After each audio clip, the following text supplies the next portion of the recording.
Two candidates from Nairobi County were found with mobile phones just before they started sitting for the Kenya Certificate of Secondary School examination. CS Magoha tonight saying that the students were warned and teachers planning to engage in exam malpractices that they will face the full force of the law when they are found. Our senior education affairs reporter Sharon Baranga begins our broadcast tonight.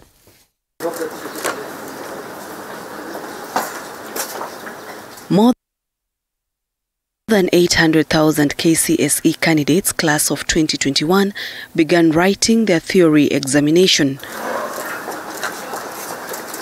On Monday, the candidates sat for English and chemistry papers. In the recent months, they have been working on their oral and practical examinations. The Education CS, however, did not have good news, as some students were caught attempting to engage in examination malpractice.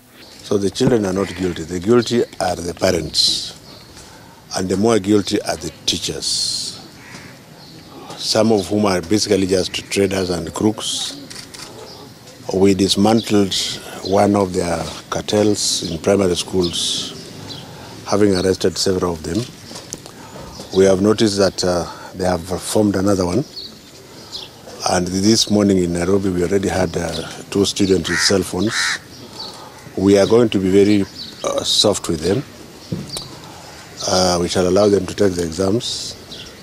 But I want to once again just warn that any teacher who feels he or she is brave enough to open, particularly the second paper, we shall know where you have done it and we shall come for you, just like we did in Ojia and just like we did in Tanzania and other places.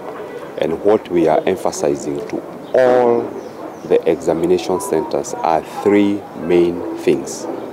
That number 1, as soon as the exam materials enter the school, the gates should remain open throughout until the exams are over. And number 2, the second session paper, and as you have known, this is the paper that has been giving us a lot of problems. That second session paper must be inside the exam room throughout, where everyone can see, including the candidates, that nothing is happening to that second session paper. The last one, and which is what is giving us a bit of a challenge, is the phones. The center managers must have custody of all the phones in every school. No one else should be having a phone in the school. They should be in the custody of the center managers. If we observe those 3 things, I am sure we will have a very seamless time in administering these exams. As the coordinators, we have made sure that all exams delivered to us from NEC is very secure, locked, and there is security 24/7 provided by SIPU. All those centers have 2 police officers manning those particular centers. We are also on alert to be able to handle any emerging issues.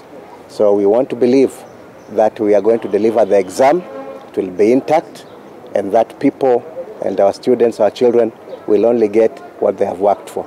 From 2016, the government adopted a multi-agency approach in the administration of national examinations, which brings together the Ministry of Education, Interior and ICT.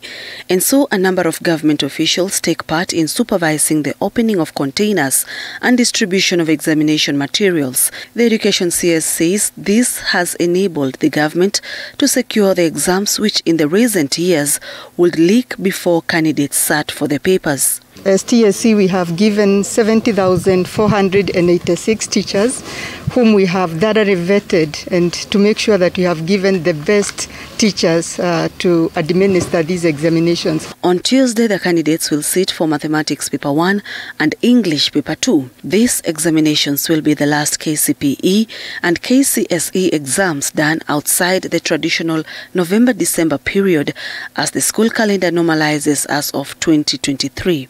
The Kenya Certificate of Secondary Examination marks the end of basic education for candidates sitting for this paper, as this will launch them to the next level, which is the tertiary level. The exam will end on 1st April 2022. Sharon Baranga, TV 47.